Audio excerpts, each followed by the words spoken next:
Hello दोस्तों, नमस्कार। उन्मुक्त स्टडी सेंटर में आप सभी का स्वागत है। आज हम लोग कुतुबुद्दीन ऐबक के बारे में पढ़ेंगे, जो आपकी आगामी परीक्षाओं के लिए बहुत ही महत्वपूर्ण टॉपिक है। आइए आज हम देखते हैं कुतुबुद्दीन ऐबक के बारे में। देखिए, कुतुबुद्दीन ऐबक जो था उसका शासनकाल भारत में 1206 से 1210 ईस्वी तक था। इसके बारे में कहा जाता है कि यह भारत का प्रथम स्वतंत्र तुर्क सुल्तान और भारत में तुर्की राज्य का संस्थापक था। इसके हम प्रारंभिक जीवन के बारे में देखते हैं।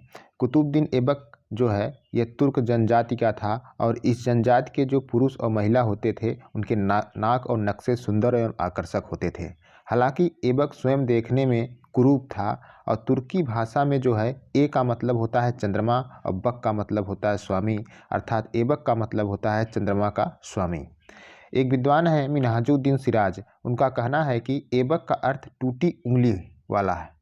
इनका अर्थ है टूटी उंगली वाला, जो ठीक नहीं है। ठीक है, हालांकि कुतुबुद्दीन ऐबक की जो एक उंगली थी वह टूटी हुई थी, इसलिए उसे ऐबक ए सल भी कहा जाता था।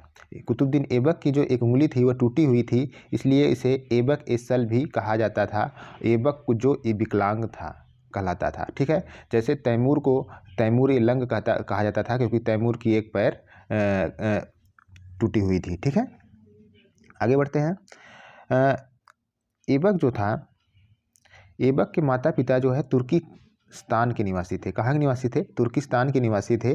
बाल्यकाल में ही उसे निसापुर के दासों के बाजार में काजी फखरुद्दीन अब्दुल अजीज कूफी ने, जो इमाम अबू हनीफा का वंशज था, खरीद लिया था। काजी अपने धार्मिक अध्ययन और पवित्रता के लिए प्रसिद्ध था, इसलिए उसे अबू हनीफा द्वितीय के नाम से मशहूर था। ठीक है, आप ही के अनुसार वह एक ऐसा काजी था जो सुल्तान निशान के नाम से जाना जाता था। सुल्तान निशान मतलब होता है शासक पहचानने वाला। ठीक है, और उसने कुतुबुद्दीन को अपने पुत्र के समान पाला पोसा और उसे धनुविद्या और घुड़सवारी की सुविधाएं प्रदान की। कुतुबुद्दीन ऐबक ने अत्यंत सुरीले स्वर में कुरान पढ़ना सीख लिया, इसलिए उसे कुरान ख्वां या कुरान का पाठ करने वाला नाम से प्रसिद्ध हो गया।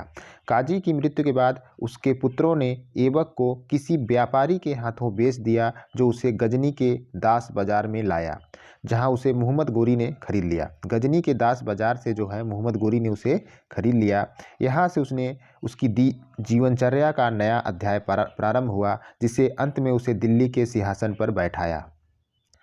उसने अपनी उदारता से अपनी स्वामी को अत्यंत आकर्षित किया। गौरी ने उसे प्रारंभ में सेना की एक टुकड़ी का नायक बनाया। उसके बाद वह अमीर ए आखूर अर्थात अश्वशाला का अध्यक्ष के पद पर नियुक्त किया। इस पद पर रहते हुए ऐबक ने सुल्तान के साथ गोर, बामियान और गजनी के युद्धों में भाग लिया। मोटे तौर पर भारतवर्ष में ऐबक की राजनीतिक जीवन यात्रा को 3 स्पष्ट भागों में बांट सकते हैं। पहला भाग 1192 से 1206 ईस्वी तक मोहम्मद गोरी के प्रतिनिधि के रूप में उत्तरी भारत के कुछ भागों का शासक। दूसरा भाग 1206 से 1208 ईस्वी तक मोहम्मद गोरी के भारतीय साम्राज्य का, जो दिल्ली और लाहौर के मातहत था, अनौपचारिक सत्ताधिकार सहित स्वामी या सेनापति। तीसरा भाग 1208 से 1210 ईस्वी तक एक स्वतंत्र भारतीय राज्य का सर्वसत्ताधारी। प्रथम अवस्था में सैनिक गतिविधियों में बीता उसका, दूसरा राजनयिक कार्यों में दूसरा भाग, तीसरा जो है दिल्ली साम्राज्य का मानचित्र निर्मित करने में व्यतीत हुआ।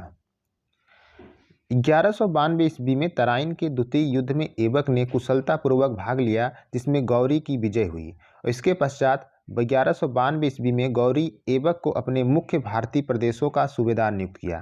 ताज उल मासीर के आधार पर डॉक्टर हबीबुल्लाह लिखते हैं कि दिल्ली के निकट इंद्रप्रस्थ में कुतुबुद्दीन ऐबक के नेतृत्व में एक अधिकृत सेना नियुक्त की, जिसे गौरी के प्रतिनिधि की भांति कार्य करना था। ऐबक ने दिल्ली के निकट इंद्रप्रस्थ को अपनी राजधानी बनाया और गौरी के सहायक के रूप में गौरी के भारत से वापस चले जाने के पश्चात ऐबक ने 1192 ईस्वी में अजमेर के दूसरे विद्रोह का दमन किया। 1192 में उसने अजमेर के दूसरे विद्रोह का दमन किया। 1194 ईस्वी में गौरी और कन्नौज के शासक जयचंद्र गढ़वाल के मध्य चंदावर के युद्ध में ऐबक ने महत्वपूर्ण भूमिका अदा की। उसके पश्चात उसने अलीगढ़ के कोल को 1195 में जीता, उस पर अधिकार कर लिया। वहाँ से फिर चौहानों के तीसरे विद्रोह का दमन करने के लिए अजमेर गया। इस दौरान उसने रणथंभौर के प्रसिद्ध किले को जीत लिया। ठीक है, 1196 में उसने मेदों ने ऐबक को घेर लिया, परंतु वह इस भयंकर परिस्थिति से बच निकला। 1197 ईस्वी में गुजरात की राजधानी अनिलवाड़ा को लूटा। 1197-98 में उसने बदायूं, चंदावर, कन्नौज पर अधिकार कर लिया। उसके बाद राजपूताना में सैन्य कार्रवाई पर सिरोही राज्य और मालवा के कुछ भाग को जीता।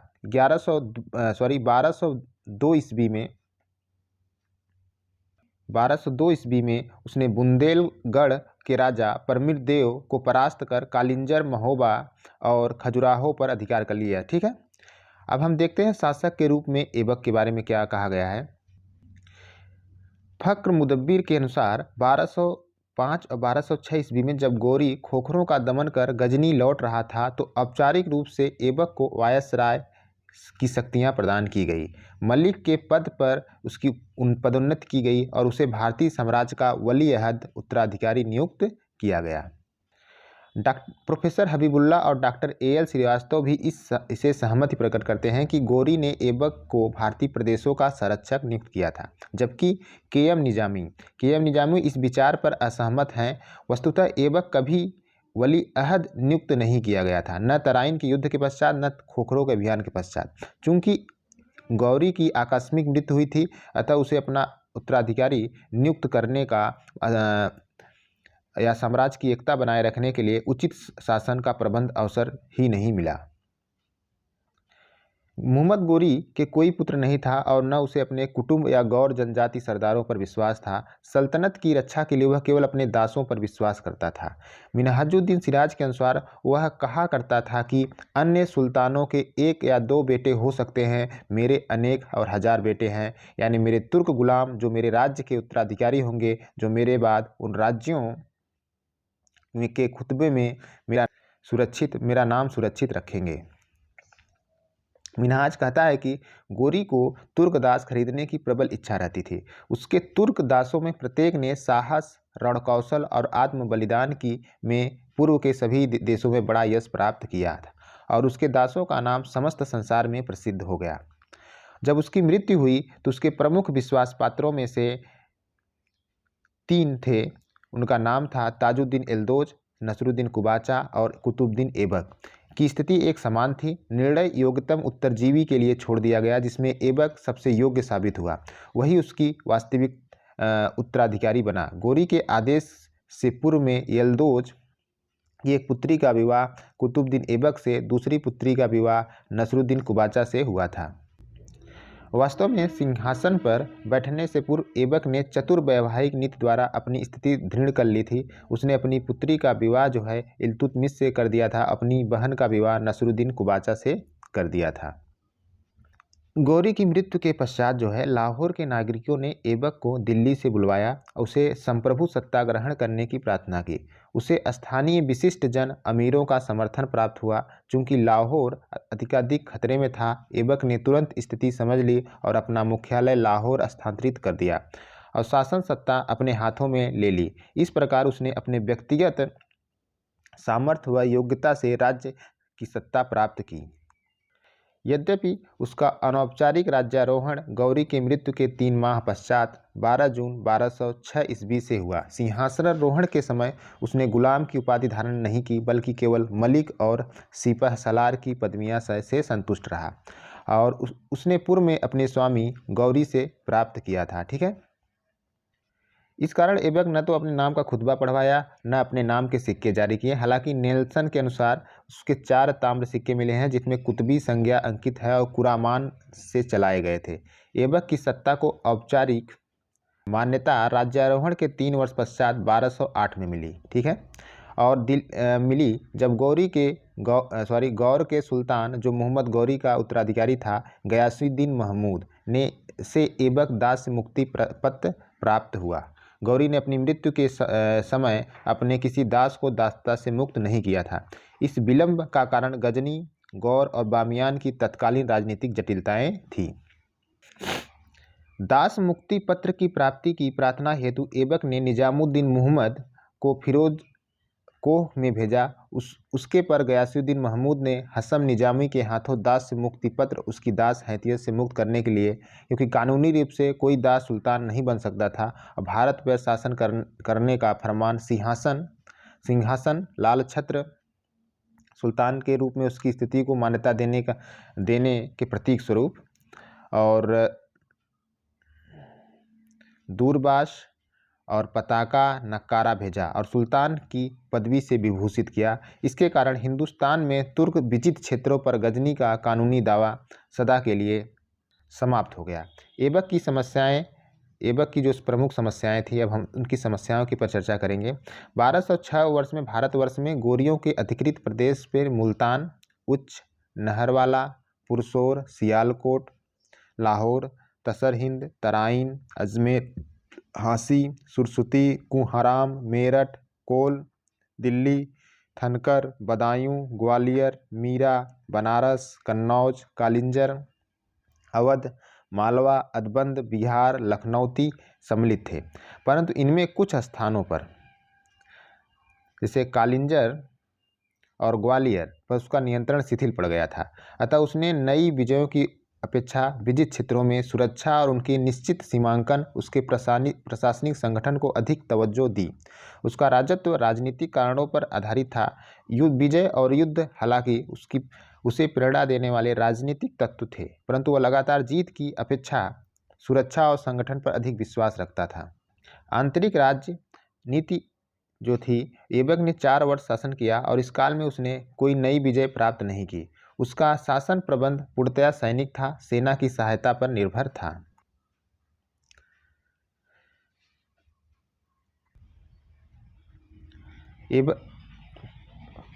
ऐबक ने 1206 ईस्वी में जब गजनी प्रस्थान किया तब अली मर्दान उसके साथ था।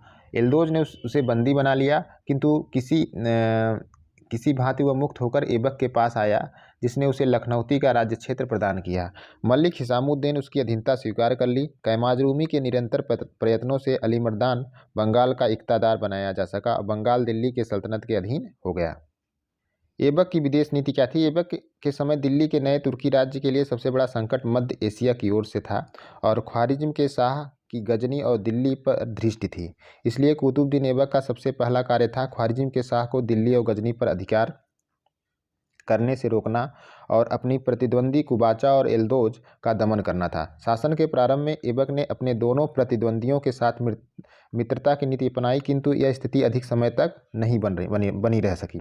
जब सुल्तान गयासुद्दीन महमूद ने एल्दोज के गजनी पर अधिकार का अनुमोदन कर दिया और उसे मुक्ति पत्र दे दिया, तो भारतवर्ष से संबंधित उसकी स्थिति और दृढ़ हो गई, क्योंकि यह प्रदेश गजनवी साम्राज्य का भाग रह चुका था। गजनी की राजनीति में उत्पन्न इस तथ्य की ऐबक उपेक्षा नहीं कर सकता था। यल्दोज ने जब पंजाब विजय के इरादे से गजनी से कूच किया, ऐबक उसकी प्रगति को रोकने के लिए आगे बढ़ा। युद्ध में यल्दोज परास्त हुआ और कोहिस्तान की ओर भाग गया। इस युद्ध में ऐबक का एक प्रसिद्ध दास तमगाज रूमी, जो तबर हिंद का सूबेदार था, मारा गया। सफलता से उत्साहित ऐबक ने गजनी पहुंचा और उस पर अधिकार कर लिया। 1208 ईस्वी में गजनी पर 1208 ईस्वी में ऐबक ने अधिकार कर लिया। तत्पश्चात वह अपनी विजय समारोह मनाने के लिए रंगरेलिया में व्यस्त हो गया। ऐबक को मार भगाने के समर्थक थे एल्दोज को आमंत्रित किया। एल्दोज के अचानक गजनी की सीमा पर पहुंचने के कारण ऐबक केवल 40 दिन पश्चात ही गजनी छोड़ने के लिए बाध्य हुआ। इस प्रकार ऐबक का गजनी अभियान सफल होते हुए भी अस्थायी लाभ न रहा। एल्दोज भी उसके भारतीय राज्य पर अधिकार करने में